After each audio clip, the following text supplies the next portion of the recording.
Assalamualaikum warahmatullahi wabarakatuh. Selamat malam Bapak Ibu dan teman-teman semua. Perkenalkan, saya Amelia Pertiwi, yang biasa dikenal dan bisa dipanggil dengan panggilan Amel. Saya dari jurusan manajemen dengan NIM 25102300021.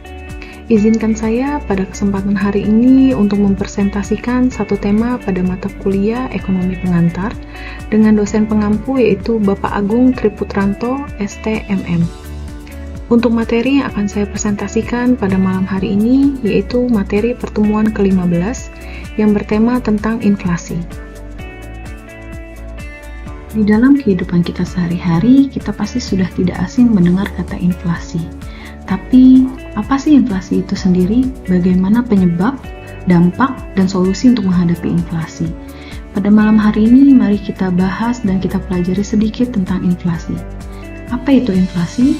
Inflasi adalah kenaikan harga barang dan jasa secara umum dan terus-menerus dalam jangka waktu tertentu. Kenaikan harga ini dapat mengurangi daya beli masyarakat, sehingga jumlah uang yang dimiliki akan memiliki nilai yang lebih rendah dari sebelumnya.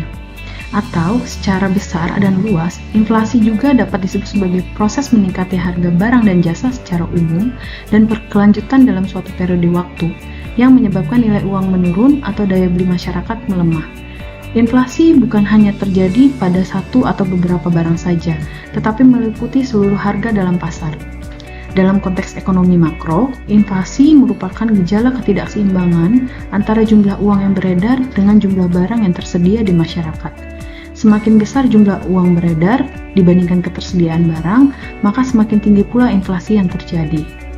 Secara lebih luas, inflasi dapat dipahami sebagai kondisi ketidakstabilan ekonomi yang dapat mempengaruhi pendapatan, konsumsi, produksi, bahkan kebijakan pemerintah. Inflasi terdiri dari beberapa jenis yang dapat dikategorikan berdasarkan penyebab, tingkat keparahan, dan asalnya. Berikut ini adalah beberapa jenis inflasi yang perlu kita ketahui. Yang pertama, inflasi berdasarkan penyebabnya. Inflasi berdasarkan penyebabnya dibagi menjadi dua, yaitu demand pull inflation dan cost push inflation. Demand pull inflation terjadi karena permintaan barang dan jasa lebih tinggi dari ketersediaan, sehingga mengakibatkan harga naik. Sedangkan cost push inflation disebabkan oleh kenaikan biaya produksi seperti bahan baku atau upah pekerja yang mempengaruhi harga akhir produk. Yang kedua adalah jenis inflasi berdasarkan tingkat keparahan. Jenis inflasi berdasarkan tingkat keparahan dibagi menjadi beberapa tingkatan, yaitu inflasi rendah atau ringan, inflasi sedang, inflasi berat, dan hyperinflasi. Inflasi rendah atau inflasi ringan yaitu kenaikan harga di bawah 10% per tahun yang masih dapat dikendalikan dan tidak terlalu mengganggu ekonomi. Sedangkan inflasi sedang yaitu kenaikan harga antara 10 sampai dengan 30% per tahun yang mulai mempengaruhi daya beli masyarakat. Inflasi berat yaitu kenaikan harga antara 30 sampai dengan 100% per tahun yang sangat mempengaruhi dan mengganggu aktivitas ekonomi. Yang terakhir adalah hyperinflasi. Hyperinflasi yaitu kenaikan harga lebih dari 100% per tahun yang menyebabkan ketidakstabilan ekonomi dan hilangnya kepercayaan masyarakat terhadap mata uang. Jenis inflasi yang ketiga yaitu berdasarkan asalnya. Jenis inflasi berdasarkan asalnya dibagi menjadi dua, yaitu inflasi dalam negeri dan inflasi luar negeri. Inflasi dari dalam negeri yaitu inflasi yang disebabkan oleh faktor-faktor dalam negeri atau domestik, seperti kebijakan moneter atau gagal panen. Sedangkan inflasi dari luar negeri yaitu inflasi yang terjadi karena kenaikan harga barang impor, biasanya dipengaruhi oleh fluktuasi nilai tukar mata uang.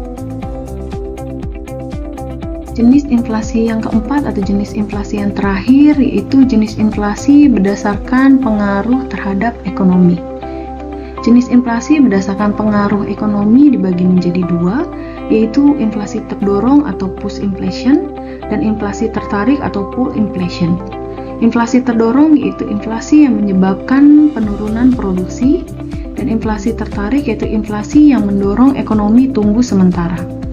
Secara garis besar, inflasi bisa terjadi karena harga naik perlahan, melonjak besar-besaran, permintaan terlalu tinggi, biaya produksi naik, barang langka, atau pengaruh harga internasional. Inflasi merupakan fenomena ekonomi yang dapat disebabkan oleh berbagai faktor, baik yang berasal dari dalam negeri maupun luar negeri. Berikut beberapa penyebab utama dari inflasi. Yang pertama, peningkatan permintaan atau demand. Ketika permintaan terhadap barang atau jasa meningkat secara tajam tanpa diimbangi oleh peningkatan produksi, maka harga-harga akan cenderung naik. Yang kedua, kenaikan biaya produksi. Jika biaya bahan baku, energi atau tenaga kerja naik, maka produsen akan menaikkan harga produk untuk menjaga keuntungan. Lalu, penyebab inflasi berdasarkan jumlah uang yang beredar, yaitu ketika pemerintah mencetak uang lebih banyak daripada yang dibutuhkan, maka nilai uang akan menurun dan harga barang akan meningkat. Selanjutnya, penyebab inflasi berdasarkan kebijakan pemerintah, yaitu kebijakan ekonomi dari pemerintah seperti kenaikan pajak atau penghapusan subsidi, juga dapat mempengaruhi harga barang dan jasa. Ada juga inflasi yang disebabkan oleh fluktuasi nilai tukar, yaitu ketika mata uang domestik melemah terhadap mata uang asing, maka harga barang impor menjadi lebih mahal, sehingga memicu terjadinya inflasi. Yang terakhir, ada penyebab inflasi berdasarkan faktor musiman, yaitu faktor musiman merupakan faktor yang terjadi sesekali tergantung musim. Misalnya selama musim libur hari raya, harga barang makanan cenderung meningkat dibandingkan biasanya. Jadi, atas penyebab inflasi yang terjadi dapat disimpulkan bahwa adanya berbagai faktor yang saling berkaitan, baik dari sisi masyarakat, produksi, maupun kebijakan pemerintah. Secara umum, inflasi muncul ketika permintaan barang lebih besar daripada penawaran, biaya produksi meningkat atau jumlah uang yang beredar terlalu banyak, sehingga nilai uang menurun. Selain itu, kenaikan harga barang impor, kelangkaan barang, gangguan distribusi, serta ekspektasi masyarakat terhadap kenaikan harga juga dapat mendorong inflasi. Dengan demikian, inflasi merupakan fenomena ekonomi yang kompleks dan memerlukan penanganan yang tepat agar harga tetap stabil dan kesejahteraan masyarakat terjaga. Terjadinya inflasi dapat berdampak negatif dan positif bagi suatu negara serta masyarakat secara luas. Beberapa dampak inflasi diantaranya adalah sebagai berikut. Dampak inflasi secara negatif, yang pertama, penurunan daya beli masyarakat. Harga barang dan jasa yang meningkat dapat mengurangi kemampuan masyarakat untuk membeli kebutuhan sehari-hari. Yang kedua, ketidakpastian ekonomi. Inflasi yang tinggi dapat membuat perencanaan keuangan jangka panjang menjadi sulit, baik untuk individu maupun perusahaan. Yang ketiga, ketimpangan ekonomi. Inflasi seringkali lebih merugikan masyarakat berpenghasilan rendah karena penghasilan mereka tidak meningkat secepat kenaikan harga barang. Yang keempat, nilai tabungan menurun. Tabungan masyarakat menjadi kehilangan nilai jika suku bunga bank lebih rendah dibandingkan tingkat inflasi. 5. Kesulitan dunia usaha. Biaya produksi yang meningkat akan membuat perusahaan kecil kesulitan bersaing dan mempengaruhi stabilitas ekonomi. Selain berdampak negatif, terjadinya inflasi pun memberikan dampak positif. Yang pertama, mendorong investasi. Inflasi yang moderat akan mendorong orang untuk berinvestasi daripada menyimpan uang, karena nilai uang akan menurun jika disimpan. Yang kedua, meningkatkan produksi.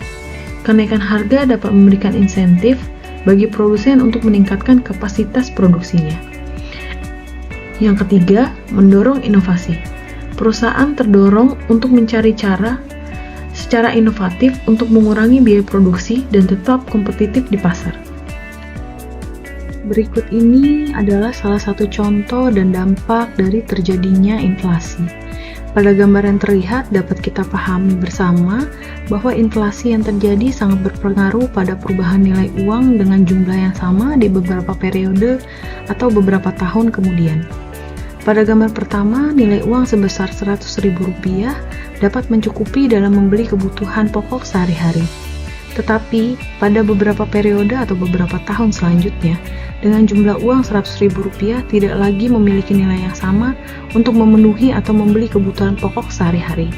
Jumlah uang tersebut akan mengalami penurunan nilai karena harga barang atau produk yang meningkat.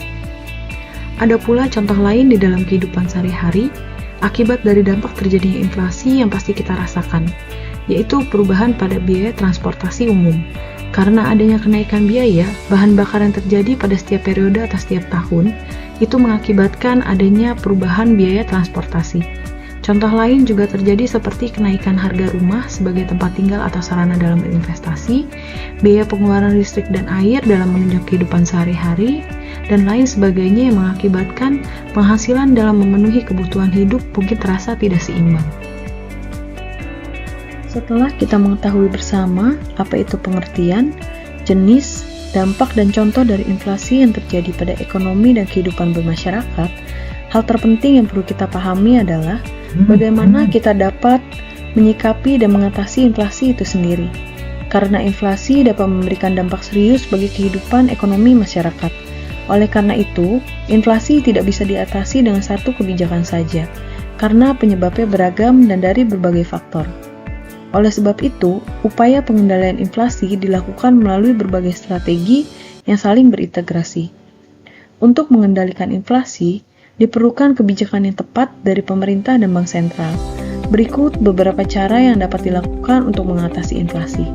Kebijakan pertama yang dapat dilakukan yaitu kebijakan moneter. Kebijakan moneter oleh bank sentral seperti Bank Indonesia. Bank Indonesia dapat mengeluarkan kebijakan dengan langkah-langkah yang dapat dilakukan yaitu menaikkan suku bunga BI untuk menekan konsumsi dan pinjaman sehingga mengurangi jumlah uang yang beredar untuk menekan inflasi. Kebijakan yang kedua adalah kebijakan fiskal. Pemerintah dapat mengurangi pengeluaran negara atau meningkatkan pajak dengan mengeluarkan kebijakan fiskal untuk mengurangi permintaan masyarakat. Sebagai contoh dan langkah yang dapat dilakukan, yaitu mengurangi defisit anggaran, mengatur pajak untuk mengendalikan daya beli, mengurangi subsidi namun tetap memastikan bantuan tepat sasaran, meningkatkan produksi melalui investasi di sektor strategis. Yang ketiga, stabilisasi harga. Pemerintah dapat mengontrol harga barang-barang pokok, memberikan subsidi atau membuka keran impor untuk menjaga stabilitas harga. Yang keempat, meningkatkan produksi. Dalam jangka panjang, meningkatkan kapasitas produksi nasional, terutama untuk kebutuhan dasar, yang dapat membantu mengurangi tekanan inflasi. Sebagai langkah dan solusi, peningkatan produksi terutama barang pokok, memperbaiki jaringan distribusi dan logistik, mendorong UMKM untuk memperkuat pasokan dalam negeri. Yang kelima, yaitu pengawasan distribusi barang. Pemerintah perlu memastikan distribusi barang berjalan lancar dan tidak terjadi penimbunan yang menyebabkan kelangkaan. Yang keenam, kerjasama internasional. Untuk mengatasi inflasi akibat faktor eksternal, seperti kenaikan harga minyak dunia, kerjasama dengan negara lain dapat membantu mengurangi dampaknya. Yang ketujuh, pendidikan keuangan.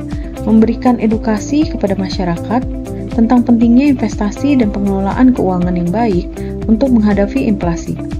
Yang terakhir dan tidak kalah penting dalam mengatasi dampak dari terjadinya inflasi yaitu berasal dari peran masyarakat itu sendiri. Masyarakat juga harus berkontribusi dalam menjaga stabilitas ekonomi.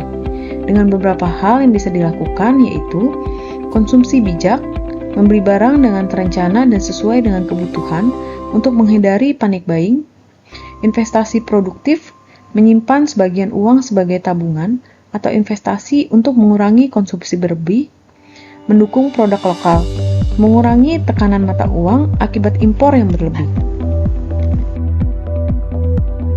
Baik, Bapak dan Ibu serta teman-teman semua, sekian pemaparan saya dalam presentasi pada malam hari ini mengenai materi inflasi. Semoga penyampaian dalam pengertian inflasi, jenis-jenis inflasi, dampak dan contoh yang terjadi pada kehidupan sehari-hari masyarakat, serta bagaimana cara dan solusi dalam menghadapi inflasi, baik dari kebijakan yang dibentuk, peran pemerintah, dan peran masyarakat, dapat kita pahami dan kita terapkan bersama sebagai cerminan kita dalam kehidupan sehari-hari sebagai masyarakat yang bijak. Izinkan saya untuk mengucapkan terima kasih atas kesempatan waktu dan perhatian yang Bapak dan Ibu serta teman-teman berikan. Atas segala kekurangan dan kesalahan dalam pengucapan dan penyampaian materi, mohon untuk dapat dimaklumi.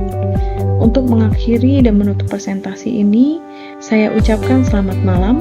Assalamualaikum warahmatullahi wabarakatuh.